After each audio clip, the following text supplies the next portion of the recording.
Hey hello guys, welcome back. I hope आप सब अच्छे होंगे। तो आज का जो हमारा टॉपिक है दैट इज़ oogenesis।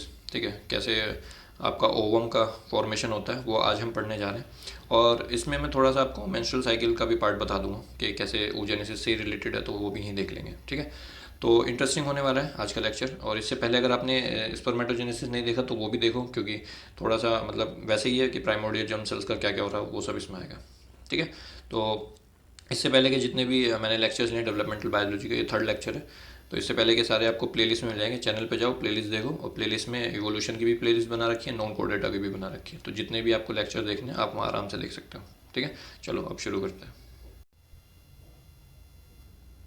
चलो तो भाई हेडिंग दो, oogenesis। ठीक है, तो सबसे पहले हम ये बता देता हूँ कि क्या क्या इसमें हम करने जा रहे हैं। तो oogenesis में हम क्या पढ़ेंगे, पहले देखेंगे कि oogenesis होता क्या है। फिर oogenesis जो मैमल्स में होता है, जो ऑर्गेनिजम्स में होता है, वो कैसे होता है। ठीक है, वो देखेंगे। और उसके बाद फिर हम ये देखेंगे कि जो स्टेप्स होते हैं oogenesis के, उसमें क्या क्या स्टेप्स होते हैं। तो जैसे मैंने आपको स्पर्मेटोजेनेसिस में बताया था ना कि इसके बाद ये होगा, तो वैसे ही मैं यहाँ पे एक आपको फ्लो चार्ट बनवाऊंगा, वो आपको अच्छे से याद रहेगा। देन उसके बाद जो हार्मोनल रोल होता है oogenesis में, कि हार्मोन कैसे कैसे रोल प्ले करते हैं, कैसे कैसे मेंस्ट्रुअल साइकिल होती है बॉडी के अंदर फीमेल की, तो वो सब भी मैं आपको यहाँ पे बताऊँगा। ठीक है, तो बस यही सब है इसमें। और चलो शुरू करते हैं। तो oogenesis क्या होता है, तो जैसे स्पर्मेटोजेनेसिस तक स्पर्म फॉर्मेशन, वैसे ही oogenesis मतलब फॉर्मेशन ऑफ ओवम या एग सेल भी बोल सकते हो। तो एग सेल के फॉर्मेशन को हम बोलते हैं oogenesis। और जिस फॉलिकल से निकलती है, जैसे मैं भी आपको बताऊंगा primary follicle, secondary follicle, tertiary follicle, तो ऐसी एक ग्राफियन फॉलिकल होती है जो आपकी मैच्योर होने पर ये एग सेल उसमें से निकलता है। ठीक है, तो पहले आप ये लिख लो कि oogenesis क्या होता है। It is the female process of, it is the female process of gametogenesis through which formation of ovum या एग सेल भी बोल सकते हो, है ना, अकर्स। तो दैट इज oogenesis। तो जो मैमल्स होते हैं उनमें क्या होता है कि जो oogenesis होती है वो ग्राफियन फॉलिकल से होती है। ये भी आगे आएगा, डोंट वरी। तो आप ये लाइन लिख लो यहाँ पे, in mammals this process of oogenesis occurs in Graafian follicle. ठीक है, ग्राफियन फॉलिकल किसकी होती है, ओवरी की होती है, ऑफ दी ओवरी, ओवरी से जो निकलती है। ठीक है, सो दैट इज oogenesis। ठीक है, अब इसके बाद oogenesis जो मैमल्स में होती है वो दो तरह से होती है, मैं आपको बता देता हूँ। oogenesis इन मैमल्स, ठीक है। तो देखो, जो oogenesis होती है इसमें दो तरह से होती है। एक तो होता है कि जब कॉपुलेशन होता है, तो कॉपुलेशन होने के बाद जब मेल फीमेल कॉपुलेट करते हैं तो एक स्टिमुलस पहुंचता है सर्विक्स के पास, कि हाँ भाई पेनिस जब एंटर करता है तो वो जो सर्विक्स के अंदर जो स्टिमुलस होता है वो ट्रिगर कर देता है गोनाडोट्रोपिन को, कि अब वो रिलीज होने लग जाते हैं पिट्यूटरी से, जो LHFSH होता है ना अपना। तो वो कॉपुलेशन के बाद होता है। तो एक तो हो गया आपका कि कॉपुलेशन की वजह से जो ओव्यूलेशन हो रहा था, that is ovulation is stimulated by the copulation, या copulation induced ovulation. So ovulation is stimulated by copulation. ठीक है, तो कुछ ऑर्गेनिजम्स में तो ऐसा होता है। तो इसमें होता क्या बेसिकली, आप लिख लो physical stimulation of the cervix triggers release of gonadotropins। gonadotropins कहाँ से, फ्रॉम द पिट्यूटरी। ठीक है, पिट्यूटरी से। और जब ये गोनाडोट्रोपिन रिलीज होते हैं पिट्यूटरी से, तो ये मैसेज देते हैं, जो एग आपका मियोसिस स्टेज में अरेस्ट था ना, तो सॉरी, जो एग आपका अरेस्ट हो गया था, मियोसिस पूरी नहीं कर पा रहा था, तो वो अब मियोसिस पूरी करेगा, रिज्यूम करेगा अपने आप की मियोसिस, और फिर ओवरी से बाहर आ जाएगा। ये मैंने क्या बोला, ये अभी मैं स्टेप में आपको बताऊंगा। तो बस आप यहाँ पे लिख लो कि इट सिग्नल्स, ये जो गोनाडोट्रोपिन है, it signals the egg to resume meiosis and expel out of ovary।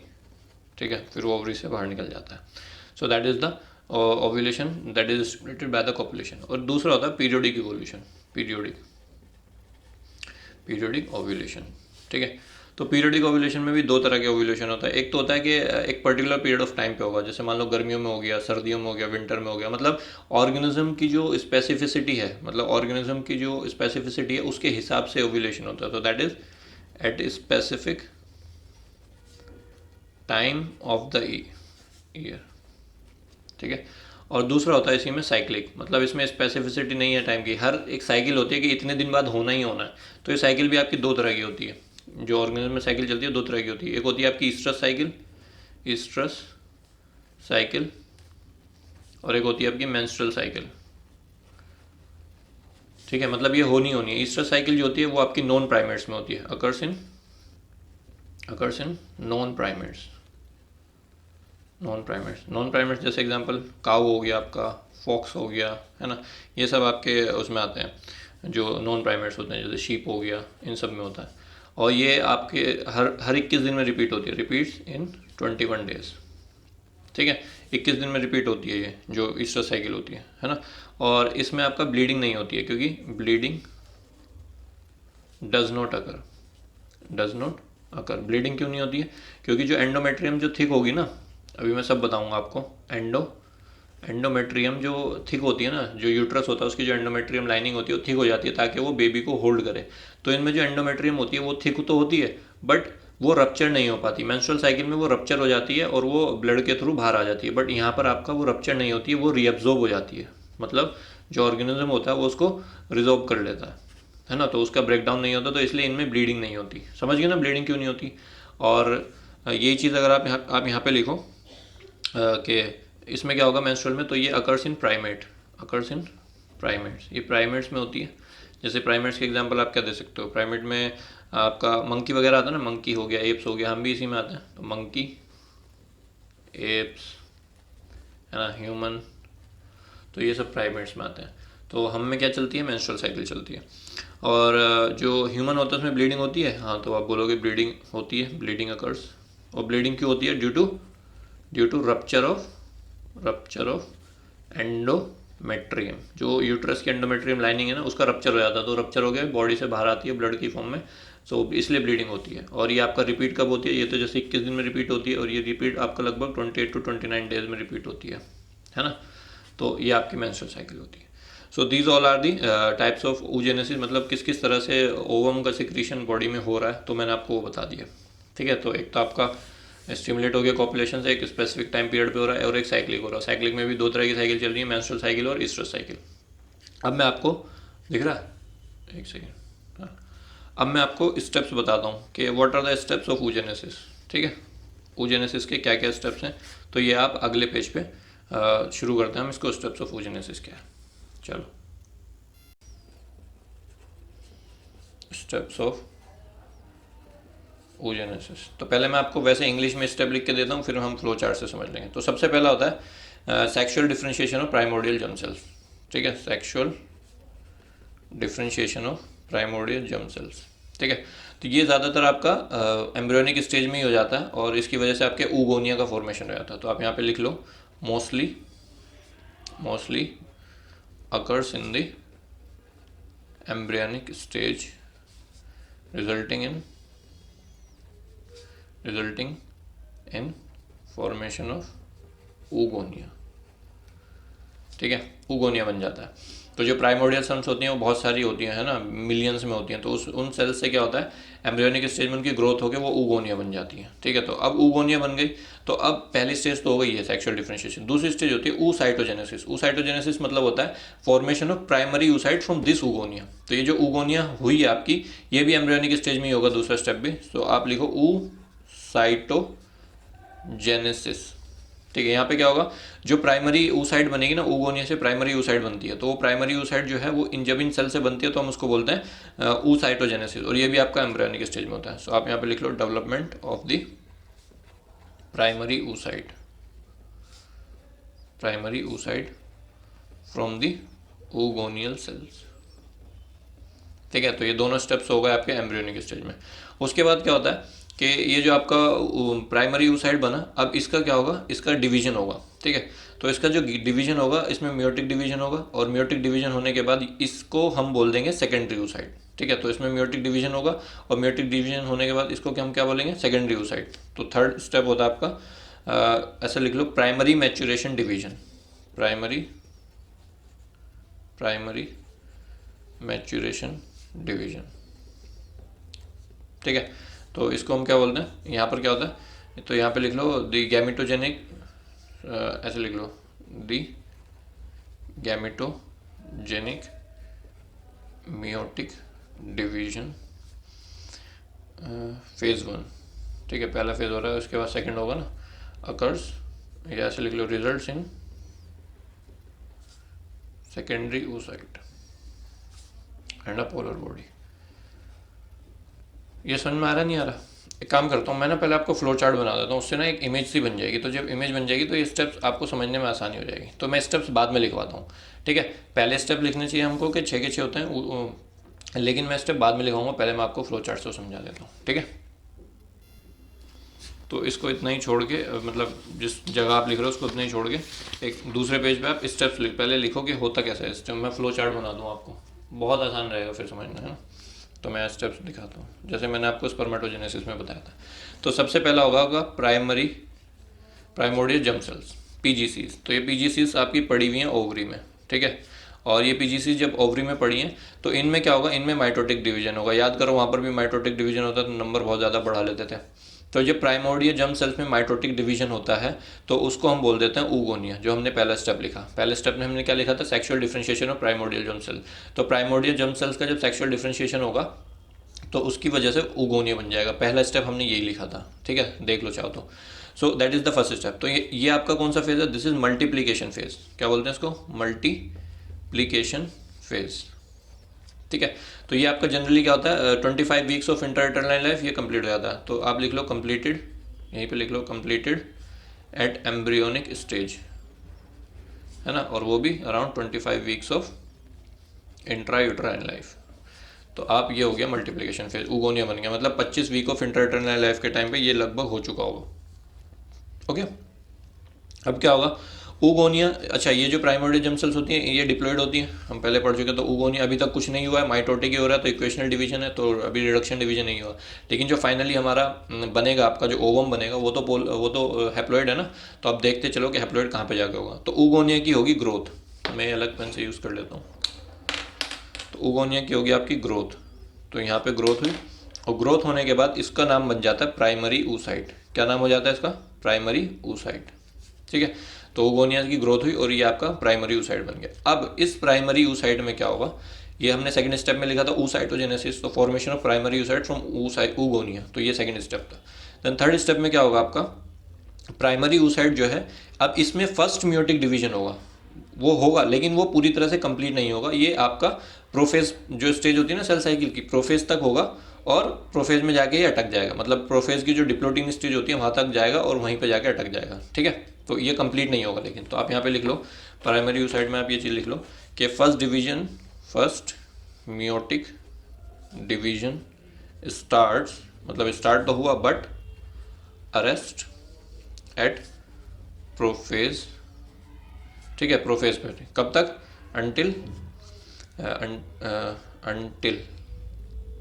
Until the diplotene stage. ठीक है भाई, तो डिप्लोटीन स्टेज तक जो था वो प्राइमरी oocyte का जो फर्स्ट म्योटिक डिवीजन है, इसका मतलब जो इसके बाद जो चीज़ बनेगी वो भी आपके डिप्लॉइड ही रहेगी, क्योंकि अभी तक पहला म्योटिक डिवीजन पूरा नहीं हुआ, ये अरेस्ट हो चुका प्रोफेज में। ये बहुत इंपॉर्टेंट चीज़ है, आपको ध्यान रखनी है। तो जब इसका पहला म्योटिक डिवीजन हो जाएगा और वो अरेस्ट हो जाएगा, पूरा नहीं होगा और वो अरेस्ट होगा, तो इसके बाद जो चीज़ बन के आएगी उसको हम बोलते हैं प्राइमोर्डियल फॉलिकल। तो ये बना आपका प्राइमोर्डियल फॉलिकल। समझ गए? तो अगर मैं इसको डायग्राम से आपको दिखाऊं छोटा सा, तो देखो मान लो ये आपका oocyte था। ठीक है, तो इस oocyte के राउंड ना थोड़ा सा ऐसे, तो ये आपकी कुछ सेल की लेयर आ जाती है, इसको फॉलिकुलर सेल बोलते हैं। तो ये जो अंदर सर्कल मैंने बनाया, दिस इज प्राइमरी oocyte। ठीक है, तो इस प्राइमरी oocyte के चारों तरफ क्या आ जाती है, फॉलिकुलर सेल आ जाती है, फॉलिकुलर सेल्स आ जाती है। ठीक है, तो ये कुछ ऐसा दिखने में होता है। अब जब प्राइमोर्डियल फॉलिकल बनता है तो फिर क्या होता है, ये जो सेल बनी है, ये जो फॉलिकुलर सेल होती हैं, ये और थोड़ा मैच्योर होती हैं, और ये कुछ ऐसा होता है। तो ये प्राइमरी oocyte ही बनाया मैंने, और इसके अराउंड आपकी कॉलमनर सेल्स आ जाएंगी अब ऐसे करके। ठीक है। तो ये आपके आ गई कॉलमनर सेल्स। तो दीज आर कॉलमनर एपिथेलियम। और ये आपका बीच में पड़ा हुआ है प्राइमरी oocyte, प्राइमरी oocyte, ठीक है। तो ये आपका हो गया। और ये आपकी किस स्टेज में, ये प्रोफेज में है। तो प्रोफेज में कुछ ऐसा दिखेगा आपका, जब प्रोफेज में अरेस्ट हो जाएगी ना तो ये आपका कुछ ऐसे दिखेगी, प्राइमोर्डियल फॉलिकल ऐसा कुछ दिखेगी, ठीक है। तो अब जब प्राइमरी oocyte जो होती है ये आपका इसको यहाँ से यहाँ तक के जो फेज़ है, इस फेज़ को हम बोलते हैं, इसको मैं दूसरे पेन से लिख देता हूँ। यहाँ से ये जो ऊगोनिया के बाद जो ये चीज़ हो रही है ना, जितना भी यहाँ तक हुआ, इसको हम बोलते हैं ग्रोथ फेज़। क्या बोलते हैं? Growth phase. ये ग्रोथ फेज़ आपका कंप्लीट हो जाता है, कंप्लीटेड एट एम्ब्रियोनिक स्टेज। तो एक चीज़ आपको पता चल गई कि एम्ब्रियोनिक स्टेज में आपका फर्स्ट मियोटिक डिवीजन शुरू तो हुआ था, बट वो अरेस्ट हो गया। और वो कब तक अरेस्ट हुआ रहा, ये प्राइमोर्डियल फॉलिकल में कन्वर्ट हो गई और ये प्यूबर्टी तक ऐसे ही रहेगी। तो ये जो प्राइमरी फॉलिकल है ये आपका प्यूबर्टी तक ऐसे ही पहुंच गई, ठीक है। समझ गए, कोई डाउट तो नहीं है। तो होता क्या है कि लगभग 7 मिलियन में आपको यहाँ पे अगर नंबर से बताऊँ तो लगभग 7 मिलियन प्राइमरी oocyte होती हैं, जो फाइनली लगभग 4 लाख प्राइमोर्डियल फॉलिकल तक पहुँचती हैं। और फिर इन 4 लाख प्राइमोर्डियल फॉलिकल में फर्दर डेवलपमेंट होती है और ये बनती है आपका प्राइमरी फॉलिकल, ठीक है। तो प्राइमोर्डियल फॉलिकल से क्या बन जाती है, प्राइमरी फॉलिकल। और ये प्राइमरी फॉलिकल लगभग आपकी 1 से 1.5 लाख के आसपास बचती है, ठीक है। तो ये जो प्राइमोर्डियल फॉलिकल है जब ये प्यूबर्टी तक पहुंचती हैं, समझ लो प्राइमरी oocyte में जो अरेस्ट हुआ था ये प्यूबर्टी तक पहुंचा, तो जैसे प्यूबर्टी में पहुंचेंगे तो प्राइमोर्डियल फॉलिकल कन्वर्ट हो जाती है प्राइमरी फॉलिकल में। तो अब जितनी भी फीमेल होती हैं वो प्यूबर्टी जब अटेन करती है तो उनके पास इसमें से कुछ भी नहीं होता, उनके पास सिर्फ और सिर्फ ये होती हैं, लगभग 1 to 1.5 लाख प्राइमरी फॉलिकल उनके पास होता है। ये क्लियर है, इतना क्लियर है, ठीक है। थोड़ा सा कंसेप्चुअल है, समझते चलोगे तो मज़ा आएगा, ठीक है। तो फीमेल के पास इसमें से कुछ नहीं होता, ये सब प्यूबर्टी तक हो गया। और ये प्यूबर्टी आने से पहले तक ये चीज़ थी, बट जैसे ही प्यूबर्टी आई तो प्राइमोर्डियल फॉलिकल कन्वर्ट हो गया प्राइमरी फॉलिकल में। तो अब एक लड़की जो है, अब जो फीमेल है that possess only primary follicle, इतना क्लियर है। और वो भी कितनी, लगभग 1 to 1.5 लाख दोनों ओवरी में, ठीक है। अब इसके बाद क्या होगा, ये जो प्राइमरी फॉलिकल आपकी बनी है ये प्राइमरी फॉलिकल फर्दर डेवलप होगी सेकेंडरी फॉलिकल में, ठीक है। किस में डेवलप होगी, सेकेंडरी फॉलिकल में। तो होता क्या है कि हर एक मेंस्ट्रुअल साइकिल में लगभग 6 से 12 प्राइमरी फॉलिकल पार्टिसिपेट करती हैं और उसमें से लगभग 1 या 2 सेकेंडरी फॉलिकल बनती है और फिर उनमें से लगभग 1 टर्शरी फॉलिकल बनती है, ठीक है। तो ऐसा हुआ primary follicle, secondary follicle and tertiary follicle, ठीक है।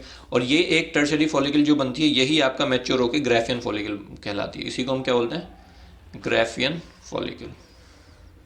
तो इसको भी टर्शरी फॉलिकल बोलते हैं, इसको भी टर्शरी फॉलिकल बोलते हैं, बट इसको हम बोलते हैं अर्ली टर्शरी फॉलिकल, ठीक है। और इसको हम बोलते हैं मैच्योर टर्शरी फॉलिकल और उसका नाम है ग्राफियन फॉलिकल। इतना समझ में आया, कोई डाउट नहीं होना चाहिए इसमें, ठीक है। तो इतना समझ में आ गया कि भाई अब ये चीज़ें हो रही है, जब फीमेल की बॉडी में प्राइमरी फॉलिकल लगभग 1 to 1.5 लाख पड़ी होंगी तो एक मेंस्ट्रुअल साइकिल में इनमें से लगभग 6 से 12 जो है प्राइमरी फॉलिकल वो पार्टिसिपेट करेंगे और उसमें से 1 से 2 सेकेंडरी फॉलिकल बनेंगी और फिर उन 1 से 2 में से एक ही टर्शरी फॉलिकल बनेगी और फिर एक ही ग्राफियन फॉलिकल या मैच्योर फॉलिकल बनेगी। समझ में आया इतना, कोई डाउट तो नहीं है, वेरी गुड। तो अब अगर इसका जब डेवलपमेंट करूँ मैं, प्राइमरी फॉलिकल बनाऊँ, सेकेंडरी फॉलिकल, मतलब कुछ नहीं है इसमें, बस ऐसे ऐसे सेल्स की लेयर बढ़ती जाती है, इनका डेवलपमेंट होता जाता है। तो आप ये सेकेंडरी फॉलिकल बोल सकते हो, ठीक है। इसके बाद आपका मैं सीधा ये बनाता हूँ, ग्राफियन फॉलिकल बनाता हूँ रप्चर हुई हुई, ठीक है। तो वो कुछ ऐसी दिखती है, देखो, या पहले एक मैच्योर ग्राफियन फॉलिकल बना देता हूँ। तो देखो ये कुछ ऐसी दिखती है, ये आपका बन गया, इस पर सेल की लेयर्स। ये बहुत इंटरेस्टिंग है अगर आपको समझ में आ गया तो, ठीक है। और इस पर भी सेल्स की लेयर में और बना देता हूँ, ठीक है। इनमें सब में न्यूक्लियस डाल देना सेल्स में,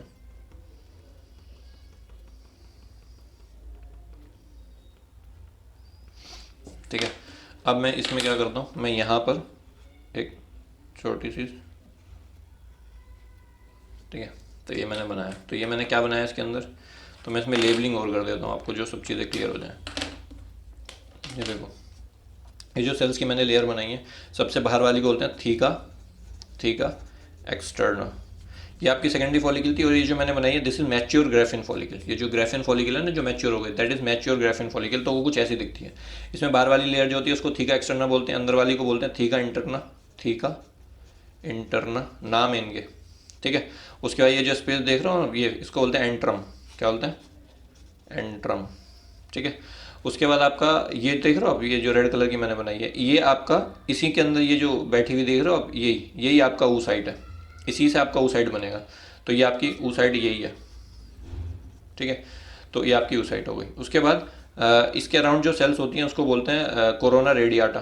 तो ये आपकी हो गई कोरोना रेडियाटा, ठीक है।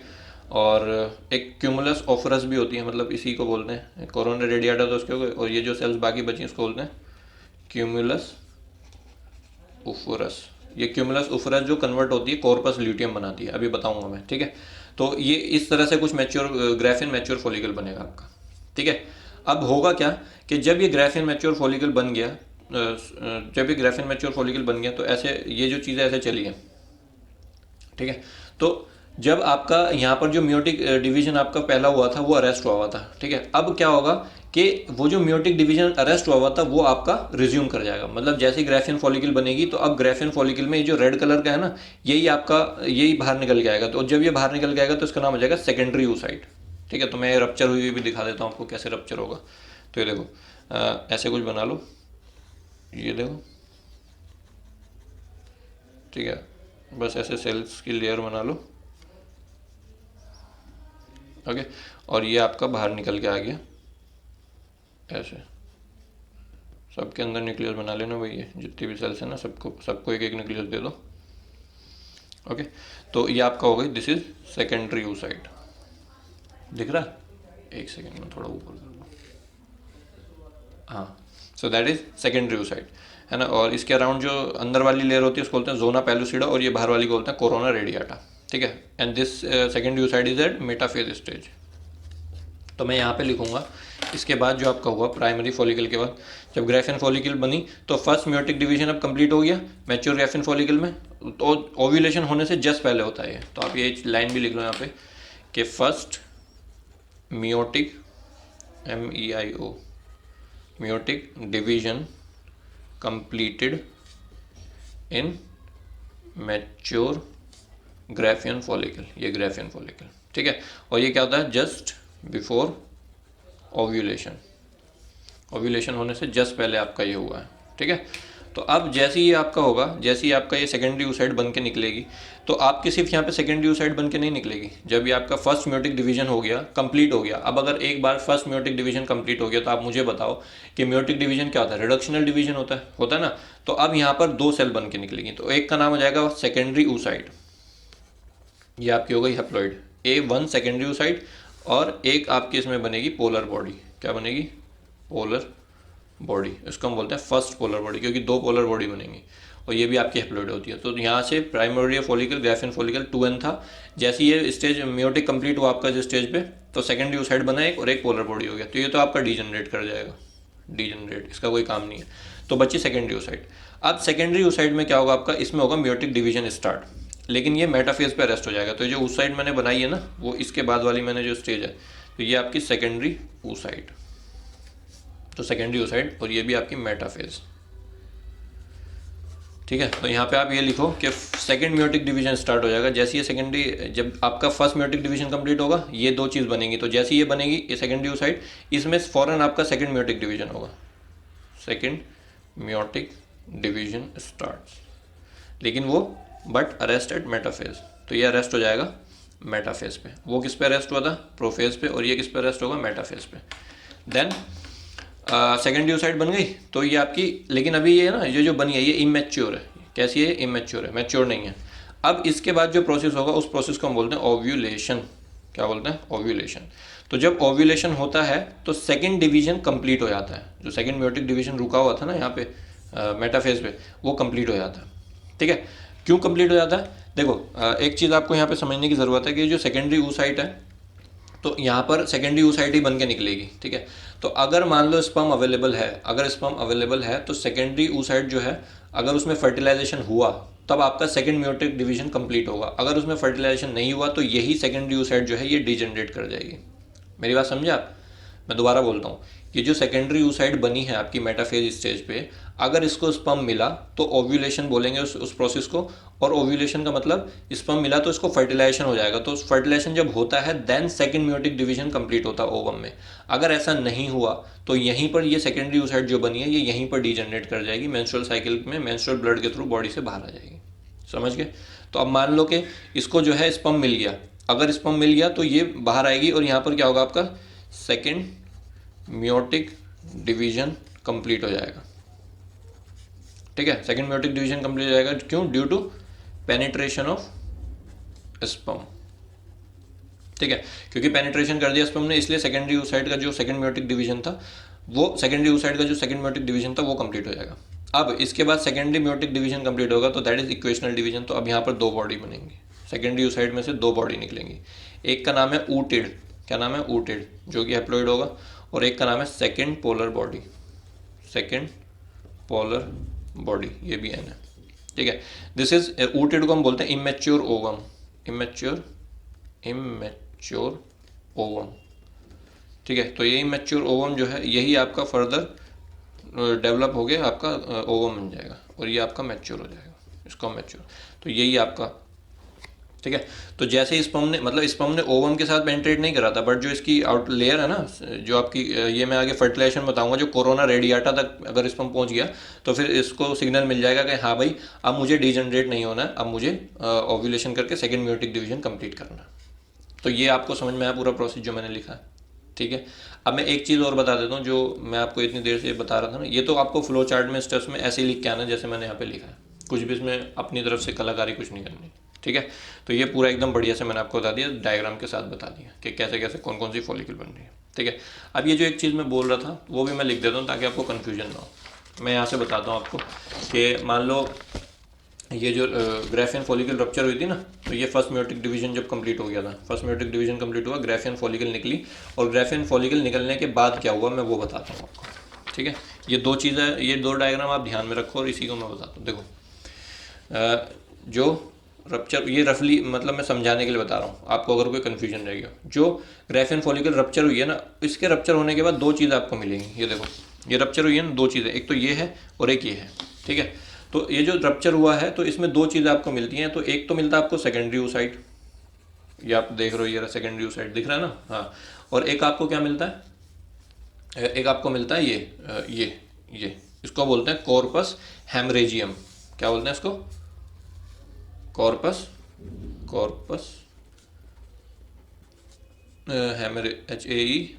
हेमोरेजियम, इसको कॉर्पस हेमोरेजियम बोलते हैं। और ये कॉर्पस हेमोरेजियम आगे चल के कॉर्पस ल्यूटियम बन जाता है, कॉर्पस ल्यूटियम बन जाता है। अभी बताता हूँ कब बनेगा, सीएल बोल लो इसको, कॉर्पस ल्यूटियम। ठीक है, और सेकेंडरी oocyte में क्या हुआ था, जो हमने देखा, सेकेंडरी oocyte जो है मेटाफेज पे अटक गई थी, और मेटाफेज पे अटकने के बाद फिर ये किस में कन्वर्ट होती है, मतलब मेटाफेज में फिर ये चेक करती है, मेटाफेज स्टेज पे ये क्या करती है, चेक करती है कि इसको स्पर्म मिल रहा है या नहीं मिल रहा, मतलब is sperm available for fertilization, अगर स्पर्म अवेलेबल है या नहीं है। अगर अगर इसको आंसर मिला यस, मतलब है, तो ये क्या करेगी, ये आपका सेकेंड मेयोटिक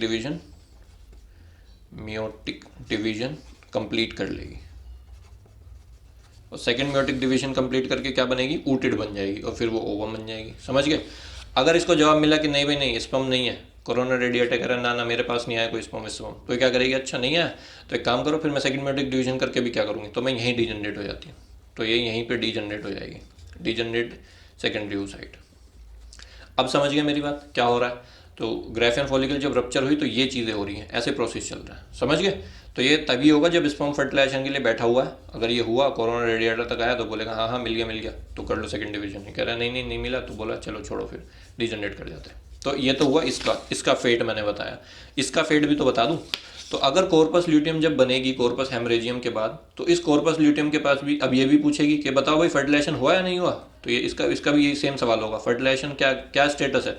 तो अगर इसको जवाब मिला कि हाँ हो गया, अगर जवाब मिला इसको हाँ, तो फिर ये आपकी स्टेबल हो जाएगी, कॉर्पस ल्यूटियम जो है वो स्टेबल हो जाएगी, मतलब अपने आप को स्टेबिलिटी की फॉर्म में जाएगी। कब तक? टिल पार्चुरेशन होने तक।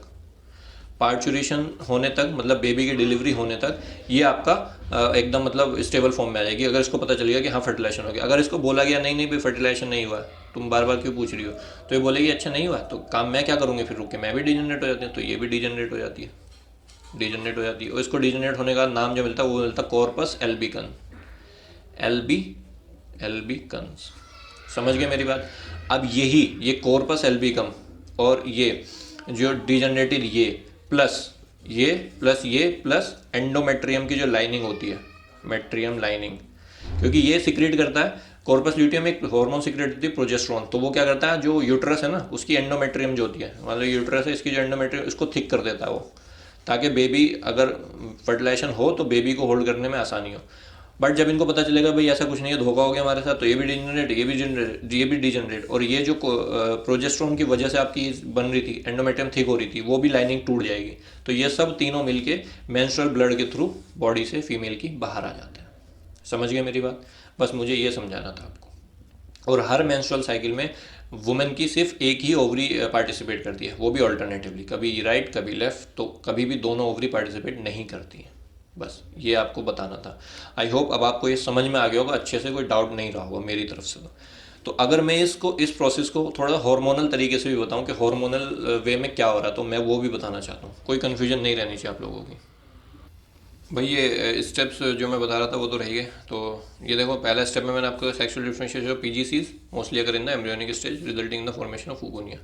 देन oocytogenesis, और ये हमने देख लिया कि प्राइमरी oocyte जो बन रही थी ओगोनियल सेल से, हमने उसको बोला। Third is primary maturation division, तो इसमें क्या हो रहा था म्योटिक फर्स्ट हो रहा है ना, जो प्रोफेज में जाके आपका रेस्ट हो रहा है, और उसकी वजह से सेकेंडरी oocyte बन जाएगी और पोलर बॉडी बन जाएगा जब उसका कंप्लीट हो जाएगा। ठीक है, तो दैट इज थर्ड स्टेज। और फोर्थ स्टेज में क्या हो रहा है, सेकेंडरी मैचुरेशन फेज होता है। सेकेंडरी, ये प्राइमरी मैचुरेशन फेज में ये हुआ, सेकेंडरी मैचुरेशन फेज में क्या होगा, सेकेंडरी मैचुरेशन फेज, तो यहाँ पर आपका सेकेंड म्योटिक डिवीजन हो जाएगा और उसकी वजह से ऊटिड का फॉर्मेशन होगा। तो सेकेंड म्योटिक डिवीजन, ठीक है, result into formation of ootid. ठीक है, तो ऊटिड बन जाएगा, तो that is secondary maturation phase. तो वो सेकंड वाला जो म्योटिक वाला है ना वो सेकंड में आ जाएगा, और प्राइमरी वाला जो दोनों म्योसिस है वो आपके प्राइमरी में, और जो दोनों म्योटिक हैं वो आपके सेकेंडरी में। एंड देन फाइनली आपकी फिफ्थ स्टेज होती है ऊटिड फॉर्मेशन मैचुरेशन।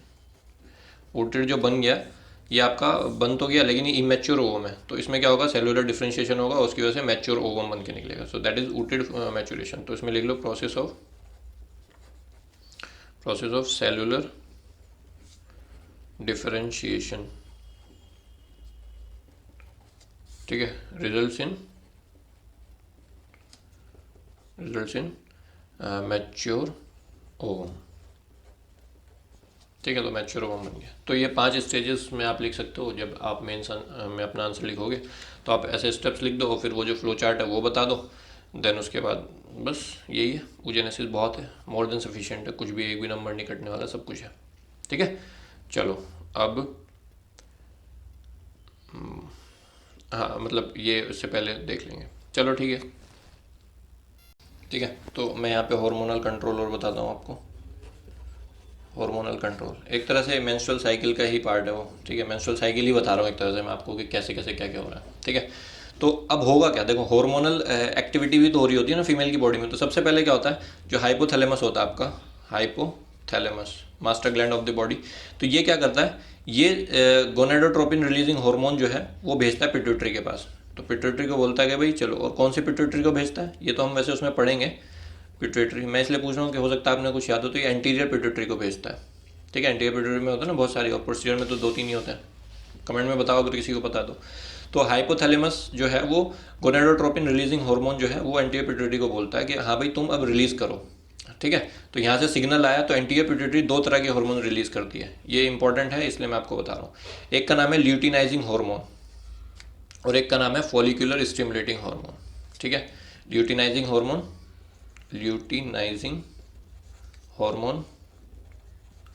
और फॉलिकुलर स्टिमुलेटिंग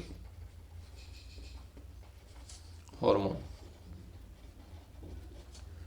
ठीक है भाई, तो ये हो गया। अब क्या होगा, अब एंटी पिट्यूटरी ने कहा कि अच्छा ठीक है तुम मुझे सिग्नल दे रहे हो तो मैं काम कर देती हूँ, तो ये काम पे लग गई, तो इसने ल्यूटिनाइजिंग हार्मोन सिक्रेट कर दिया और फॉलिकुलर स्टिमुलेटिंग हार्मोन सिक्रेट कर दिया।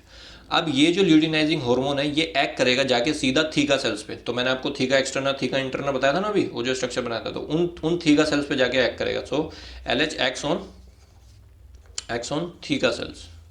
तो इसने थीका सेल्स पे एक्ट करा, और जो थीका सेल्स होती हैं ये जब इस पे एक्ट करता है तो ये आपका फर्दर LH सिक्रीट करवाती हैं। ठीक है, तो इसकी वजह से मतलब एक पॉजिटिव सिग्नल पहुंचता है, और LH जो है, और LH रिसेप्टर सिक्रीट होते हैं, और LH की बाइंडिंग होती है, और फर्दर LH का जो है वो सिक्रीशन होता है। तो ये जो LH है आपका, ये क्या कर रहा है, LH जो है और ये FSH जो है, ये दोनों के दोनों मिलकर आपका ओव्यूलेशन कराने में हेल्प करेंगे, समझ रहे हो। तो मैं आपको ये बता रहा हूँ। और एक काम और करेंगे ये थीका सेल्स, ये थीका सेल जो है ये कॉर्पस ल्यूटियम की जो ग्रोथ हो रही है उसको इन्हेंस कर देती है। तो दो काम इसके हो गए, एक तो आपका हो गया stimulate growth of corpus luteum. ठीक है, कॉर्पस ल्यूटियम की जो वो है उस पर एक्ट करेगी। और दूसरा कॉर्पस ल्यूटियम जो है वो ईस्ट्रोजन भी प्रोड्यूस करती है। ठीक है, तो corpus luteum also produce, corpus luteum कह रहा हूँ, थीका सेल जो होती हैं वो ईस्ट्रोजन प्रोड्यूस करती है, प्रोड्यूसेस ईस्ट्रोजन। ठीक है, कोई प्रॉब्लम है इसमें, वेरी गुड। तो थीका सेल्स ने कॉर्पस ल्यूटियम की ग्रोथ को भी वो करा, प्रमोट करा, और ईस्ट्रोजन भी सिक्रीट कर दिया। अब ये ईस्ट्रोजन जब सिक्रीट हो जाएगा तो ये फर्दर ईस्ट्रोजन फर्दर सिक्रीट्स मोर LH रिसेप्टर। ठीक है, तो इनका further development of more LH receptors. ठीक है, और ज़्यादा LH रिसेप्टर प्रोड्यूस होंगे तो और ज़्यादा फिर ये आपका फिर वापस से यही सब प्रोसेस चलता रहेगा। तो ये तो इस साइड ऐसे चला। जो फॉलिकुलर स्टिमुलेटिंग हार्मोन है ये ग्रैन्युलोसा सेल पे, जो फॉलिकुलर और ग्रैन्युलोसा सेल है ना उन पे एक्ट करता है, एक्ट ऑन ग्रैन्युलोसा सेल्स। ठीक है, और इनका फिर फर्दर डेवलपमेंट होता है। ग्रैन्युलोसा सेल पे जब वो काम करता है तो फर्दर डेवलपमेंट होता है, तो डेवलपमेंट होने की वजह से ज़्यादा LH और FSH निकलता है, मोर LH and FSH secretion of receptor. तो और LH एंड FSH रिसेप्टर बनते हैं। तो यहाँ पे LH और रिसेप्टर बने, ये और रिसेप्टर बने, तो इन दोनों के बढ़ने की वजह से आपका इट रिजल्ट्स इन ओव्यूलेशन। तो इसका मतलब जो ईस्ट्रोजन है वो आपका ओव्यूलेशन में भी हेल्प कर रहा है। तो ये तो हो गया आपका ओव्यूलेशन। और यहीं पर जो कॉर्पस ल्यूटियम की ग्रोथ को जब ये स्टिमुलेट करेगा तो ये कॉर्पस ल्यूटियम सिक्रेट्स इसको ये सिक्रेट करता है प्रोजेस्टेरॉन। ठीक है, तो प्रोजेस्टेरॉन कौन सिक्रेट करेगा, ये आपका कॉर्पस ल्यूटियम। और ईस्ट्रोजन कौन सिक्रेट करेगा, थीका सेल्स। और थीका सेल में भी थीका इंटरना करती है, स्पेसिफाई अगर आपसे पूछे। तो ये सब चीज़ें कहाँ पे हो रही हैं, ये सब चीज़ें अगर यहाँ से मैं देखूँ ये सब चीज़ें हो कहाँ पे रही हैं, ये जितना भी हो रहा है ये कहाँ पे हो रहा है, this all occurs in ovary, ये सब ओवरी में हो रहा है।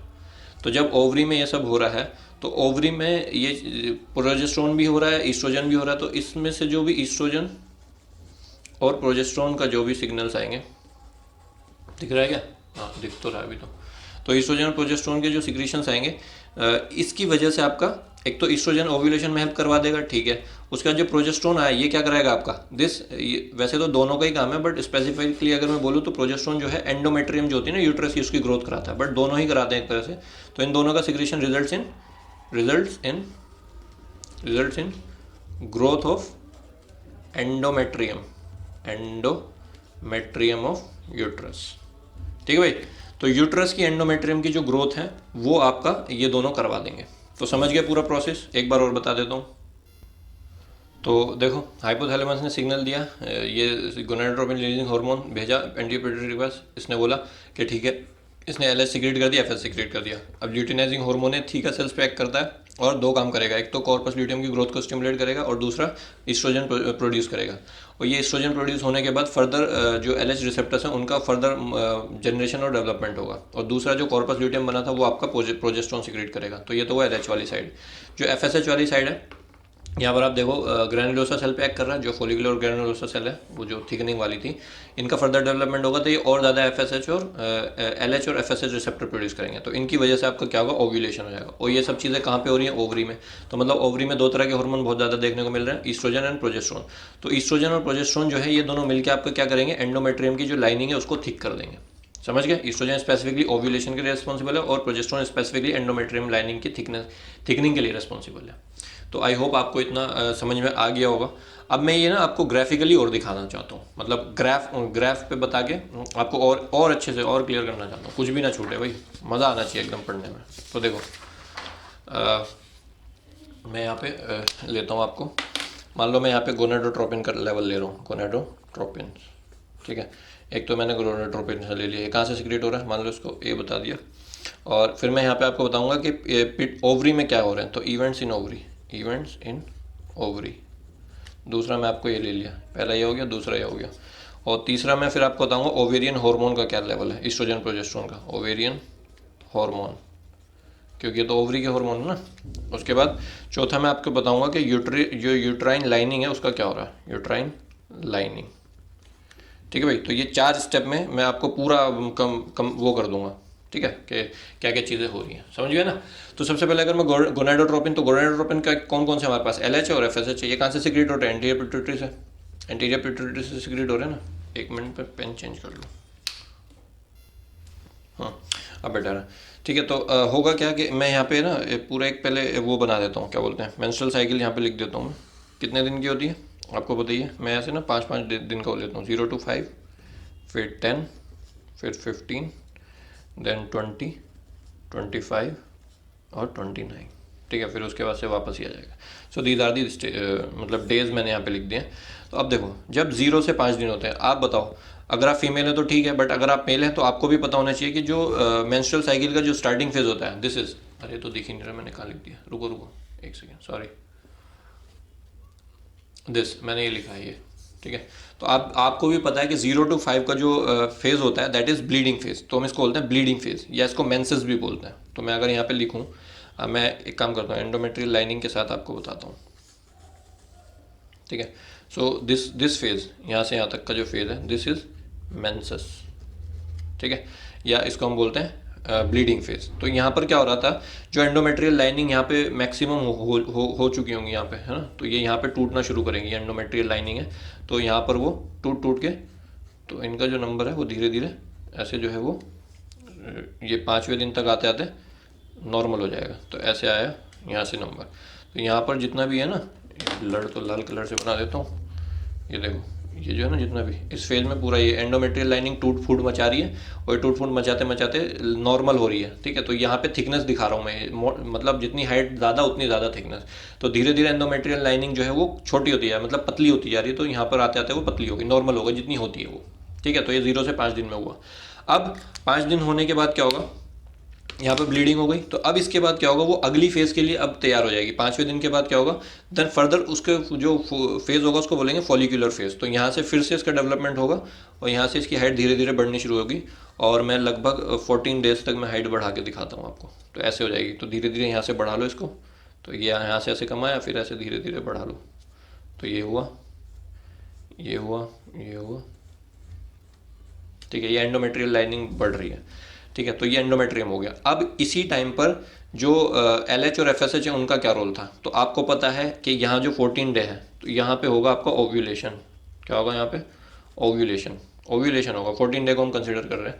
तो अगर इवेंट्स ऑफ ओवरी देखना, तो पहले इवेंट्स ऑफ ओवरी देख लो कि यहाँ पे जब उसके बाद था तो ये नॉर्मल था, मतलब जो प्राइमरी फॉलिकल था, तो इसका फर्दर डेवलपमेंट हुआ, डेवलपिंग फॉलिकल बने बहुत सारे, और यहाँ पे आते आते 14 डे पे मैं 14 डे पे जो है फॉलिकल को रप्चर करा देता हूँ, ठीक है। तो यहाँ से आपका निकल गया सेकेंडरी ओसाइट निकल गया, this is rupture of the follicle, और यहाँ पे सेकेंडरी ओसाइट बाहर आ गया। तो ये हुआ आपका ओव्यूलेशन 14वें दिन में, ठीक है। इससे पहले के जितने भी स्टेजेस थे वो आपको पता ही है ना, तो वो सब मैं बना नहीं रहा एक एक। उसके बाद जब ये ओव्यूलेशन हो रहा होगा, तो उस टाइम पर ओव्यूलेशन हेल्प में कराने में कौन सा हार्मोन हेल्प कर रहा है, गोनाडोट्रोपिन का अगर आप देखो तो यहाँ पर लेवल कुछ ऐसा रहता है कि जो LH होता है वो पहले ऐसे रहता है, और जिस दिन ओव्यूलेशन होता है मतलब उस दिन इसका जो LH का जो लेवल होता है वो सबसे ज़्यादा होता है, फिर उसके बाद धीरे धीरे लेवल कम हो जाता है। सो दैट इज LH, दिख रहा है, अरे ऊपर चला गया, ये देखो।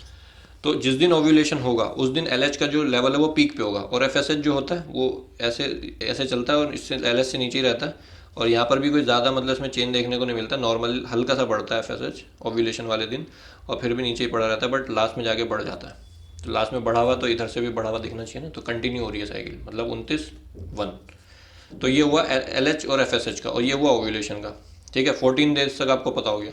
फिर ओवेरियन हार्मोन की अगर मैं बात करूँ तो ईस्ट्रोजन जो है वो धीरे धीरे लेवल बढ़ाता है और जिस दिन ओव्यूलेशन होता है उस दिन इसका नंबर बढ़ जाता है। फिर ओव्यूलेशन होने के बाद इसका धीरे धीरे लेवल कम होता है और फिर हल्का सा मेंटेन करते हुए डिक्रीज हो जाता है। सो दैट इज, ये कौन सा हुआ आपका, ईस्ट्रोजन होगा, ईस्ट्रोजन।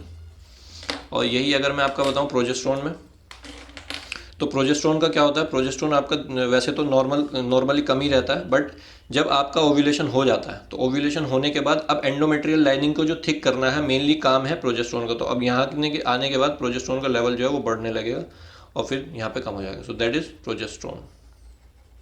ठीक है ना भाई, समझ में आ रहा है ना, मज़ा आ रहा है ना। हाँ, तो प्रोजेस्टेरोन का लेवल यहाँ पे आगे बढ़ गया और ये जो ओव्यूलेशन हुआ अब यहाँ पे डिसाइड करेगा, स्पर्म मिल गया तो ठीक है फर्दर डिवीजन, वरना फिर ये क्या होगी, फिर ये डिजनरेट हो जाएगी, कॉर्पस हेमरेजिकम बनेगा, है ना। फिर उसके बाद आपका फिर ये कॉर्पस ल्यूटियम बन जाएगा और फिर आपका ये आपका कॉर्पस ल्यूटियम बन जाएगा। और ये जो ओवा था, अगर इसको स्पर्म नहीं मिला, इस सेकेंडरी oocyte को स्पर्म मिला तो ये भी डिजनरेट हो जाएगा। तो ये दोनों डिजनरेट हो गए, ये एंडोमेट्रियल लाइन डिजनरेट होगा, तो ये आपके यहाँ पे ब्लीडिंग में आपको दिखेंगे, समझ गए। तो यहाँ से आप जो है थोड़ा थोड़ा थिकनेस बढ़ा लो इसकी, ऐसे बढ़ाते बढ़ाते यहाँ तक आ जाओ। सो that is thickness of the endometrial lining. तो ये बढ़ती जाएगी क्योंकि यहाँ पे कॉर्पस ल्यूटियम है ना, तो वो वेट करेगा। तो सबसे आइडियल जो टाइम होता है फर्टिलाइजेशन होने का, कब तक ये वेट करेगा, ये वेट करता है लगभग 3-4 दिन की लाइफ होती है ना, मेल हो चाहे फीमेल गैमेट, 3-4 दिन की लाइफ होती है। तो वेट करता है, अगर उसको मिलता है तो ठीक है, वरना फिर धीरे धीरे डिजनरेट होने लग जाता है और ये एंडोमेट्रियल लाइनिंग जो थिक हुई थी वापस से ब्लीडिंग के थ्रू फिर से कम हो जाती है। ठीक है, so that is the complete menstrual cycle. I hope आपको समझ में आ गया होगा। अगर इसमें फिर भी कोई डाउट है किसी भी तरह का, छोटा मोटा कैसा भी डाउट नहीं रहना चाहिए, मैंने आपको पूरा अच्छे से समझाने की कोशिश की है। अगर फिर भी डाउट है तो आप मुझे कमेंट कर सकते हैं, मैसेज कर सकते हैं। और यहाँ से मैं बता देता हूँ, जो ये मेंसेस तो 5वें दिन तक हो गया और यहाँ से 14 दिन तक जो होता है उसको बोलते हैं फॉलिकुलर फेज। क्या बोलते हैं, फॉलिकुलर फेज, क्योंकि यहाँ पे फॉलिकल सेल्स की ग्रोथ हो रही है। और इसके बाद जो होता है उसको बोलते हैं luteal phase, luteal phase, corpus luteum जो बन रही है ना, ल्यूटियल फेज। ठीक है, so that was all about the oogenesis। और हार्मोनल कंट्रोल भी मैंने आपको बता दिया कि कैसे हार्मोनल कंट्रोल हो रहा है। मेंस्ट्रुअल साइकिल भी मैंने बता दी, ऐसे भी बता दी और वैसे भी बता दी। ठीक है, तो ये हमारा हो गया। अब हमने गैमेट्स बना लिए, मेल गैमेट भी बन गया, फीमेल गैमेट भी बन गया। अब हम कराएंगे फर्टिलाइजेशन। तो next lecture will be on fertilization. ठीक है, तो स्टे ट्यून। और अगर मज़ा आ रहा है तो वीडियो को प्लीज़ लाइक करें, कमेंट करें जो भी प्रॉब्लम है, और चैनल को सब्सक्राइब करें। Thank you, bye.